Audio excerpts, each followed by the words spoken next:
soon.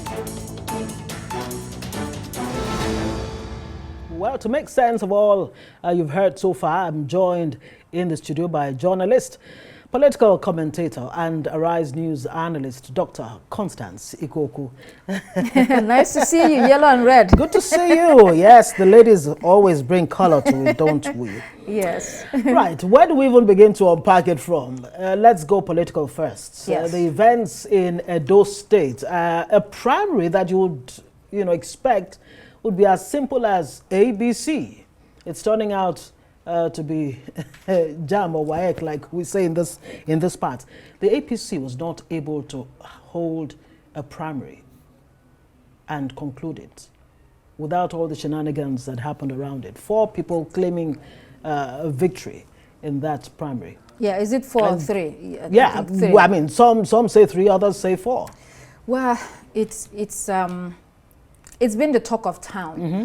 And when you look at the catastrophe that occurred in Edo State, I think that it illustrates clearly our political immaturity, how fragile our so-called democracy is, and how our political culture is still evolving. And you might even say how it is still at an infant stage. And secondly, when you also examine it again, you would see that it's a situation where grown men behave unseemly. And it gives the feeling that we cannot achieve anything meaningful politically without tight control and supervision. Because if not, how do you explain that you have a primary election, 3 candidates were declared winners by 3 different people. The chairman of the party congratulates one of them, recognizes one person, and then the party has an emergency meeting, and then they decide it's inconclusive, and then they fix another date, and then the chairman of the committee is removed, the election committee is removed.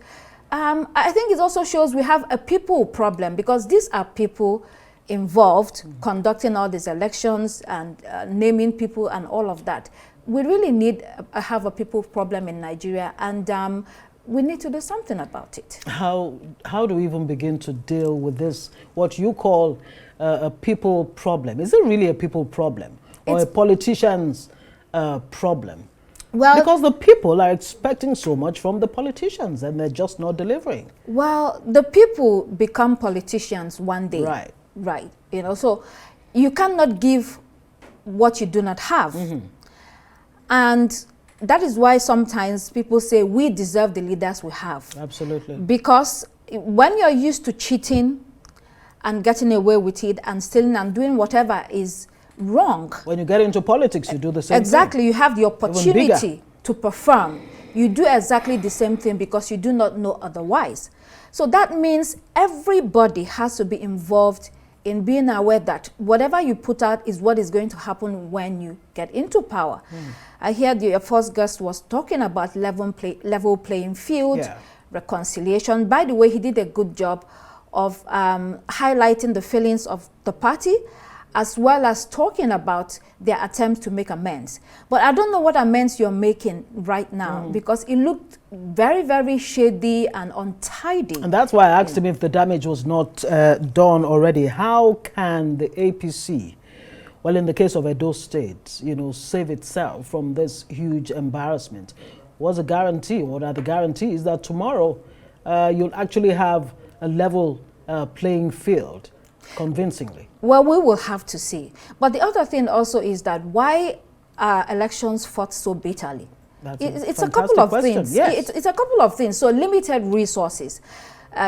Because when you get into power, it gives you access to contracts, opportunities, and resources. So people fight for it. It's a competition in order to get there. And so it's not easy at all. And then there is the weak institutional framework without the appropriate checks and balances, which means that people get in there and they don't have fear of accountability because they can do anything and get away with it. These are some of the things we need to work on. It goes back to the motive in the first place? Why do you go to public service? Is it truly to serve, or for self, enrichment, self-aggrandizement, and what have you? So the APC is going back to have a rerun, and I'm wondering exactly where they're going to start and complete, this project. And just like we pointed out earlier, well, now that the chairman of that committee has been removed, how much difference really would it make? Because Basio too is actually the deputy to Hope Uzodimma while he was the chairman of that committee. It's not certain what difference it will make. We'll just wait and see. But we're talking about the institution again, right. And the motive. You talked about the motive. Yes, motive is one thing. The other thing is also the institutions. We have to do a better job because yes, you can have the terrible or wrong motive, but if the state is strong enough, it can, by itself, set you straight and throw you out of there. So that's a lot of work that needs to be done in that area. But also Nigerians personally, we need to do better on an individual basis. Right, we have barely 3 minutes to go. Let's talk about the issue of the food crisis. We've been talking about this till we're blue in the face. I mean, just like I asked Prince Oyekoya there, is it a situation of where there's not enough food, or the problem of affordability? You heard some of the points that he made, that over the years we've made recommendations. These problems did not start today. They've been there like forever.